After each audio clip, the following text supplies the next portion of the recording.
Hey guys, welcome back to another shootout. This time the shootout is between the new HOKA Bondi 9 and the Brooks GLYCERIN Max. Now there are a lot of max cushion daily trainers out there, but I chose to pit these two against each other in a shootout because of one very important similarity. Let's get into it.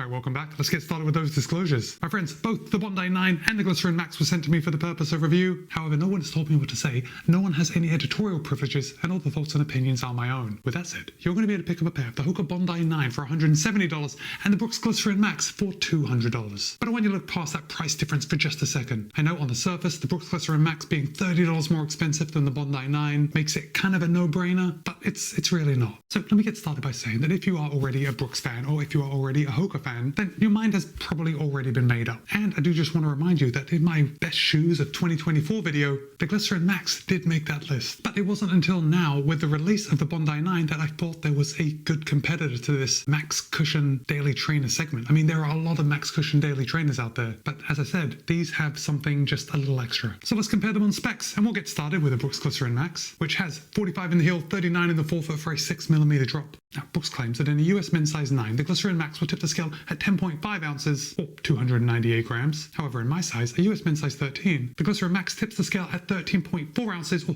379 grams. Moving over to the HOKA Bondi 9, and we have slightly different for the men's and the women's version, but in the men's version, we have 43 in the heel, 38 in the forefoot, and in the women's version, we have 1mm less. We have 42 in the heel, 37 in the forefoot, both for a 5mm drop. So 5mm drop, 6mm drop, very comparable. Now, HOKA measures their sample size as a US men's size 10, and in a US men's size 10, the Bondi 9 is the same weight as the GLYCERIN Max in a US men's size 9. So we have 10.5 ounces or 298 grams. But in my size, a US men's size 12.5, the Bondi 9 tips the scale at 12.8 ounces or 362 grams. Now, the observant of you are going to notice that my size in the Bondi 9 is 12.5 and my size in the GLYCERIN Max is a 13. And that's right. Generally, I tend to size down half a size in HOKA shoes than I do in most others. Now, if I'm totally honest, I could probably wear a 12.5 in the GLYCERIN Max and really not notice any difference, but the 13 fits my foot very well. When I wear a 13 in HOKA shoes, it just seems to be a little roomy for me. So just take that for what it's worth. Now, when my feet are in the GLYCERIN Max and the Bondi 9, my toe is about the same distance from the end. So for me, these two shoes fit very similar, even though there's a half size difference. So let's get started with the HOKA Bondi 9, and we'll start at the top and work our way down. And I just want to show you that heel collar because,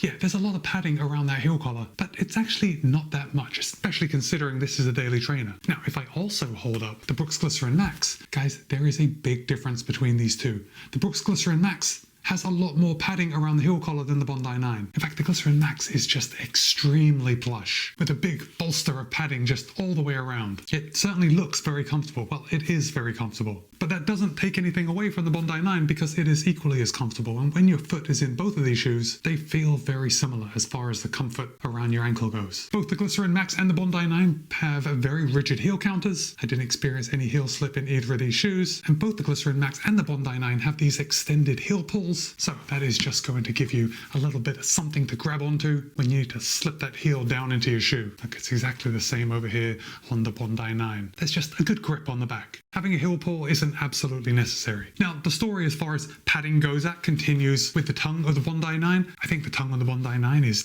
it's super padded, but it's less padded than a lot of other daily trainers, especially when we consider the shootout against the GLYCERIN Max. This is just an extremely padded tongue. Like, the word plush comes to mind over and over again when I'm looking at and touching the GLYCERIN Max. Now, both the GLYCERIN Max and the Bondi 9 do not have gusseted tongues, but we each have a lace loop right on the front, and that is holding the tongue right in place. I didn't experience any issues with the tongue moving about when I was running in them. Again, with overlays, the story is very similar. On the Brooks, we have just a giant rubber branding right here on the lateral side, nothing on the medial side. Of course, we got that underlay around the toe bumper, and then just individual reinforcement along each of the eyelet holes.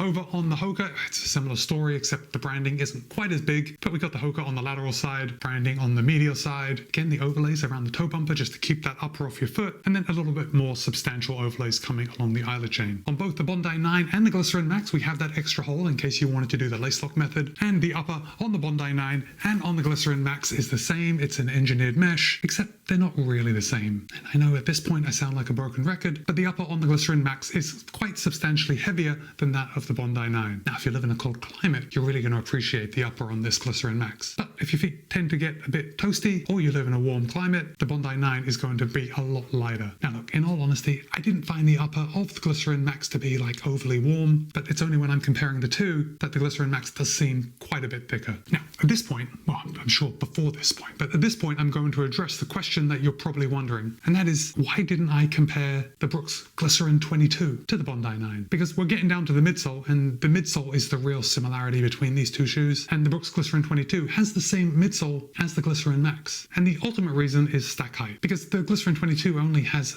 a measly 38 millimeters in the heel, and it's a 10 millimeter drop. The difference between the Glycerin Max and the Bondi 9 is only 2 millimeters, with the Glycerin Max coming in at 45 in the heel and the Bondi 9 coming in at 43 in the heel. Now, HOKA has updated the Bondi 9 this year, and they've added an extra 2 millimeters of stack height on this platform. So perhaps last year I might have compared the Bondi 8 to the Glycerin 22, but HOKA has also made some other big changes to the Bondi 9, and now it is definitely more comparable to the Glycerin Max. So now that we've got that explanation out of the way, let's talk about midsole, because the Brooks Glycerin Max is using Brooks's new DNA-tuned midsole foam. Now, I say their new midsole foam. It was new in this shoe, the Glycerin Max. They now use it in the Glycerin 22, and I'm sure they're going to be using it in more shoes coming up. But this isn't just your everyday midsole foam. Brooks is using two types of nitrogen-infused foam. Most of the foam, especially in the heel, is using larger bubbles, and those larger bubbles are for the softer landing, so there's more room for the bubbles to compress, making it a softer feel. There's a lot of those larger bubble midsole foam in the heel of the shoe. Then in the forefoot of the shoe, we're using smaller bubbles, and these smaller bubbles are going to be just slightly firmer, and they're going to make the shoe a lot more responsive.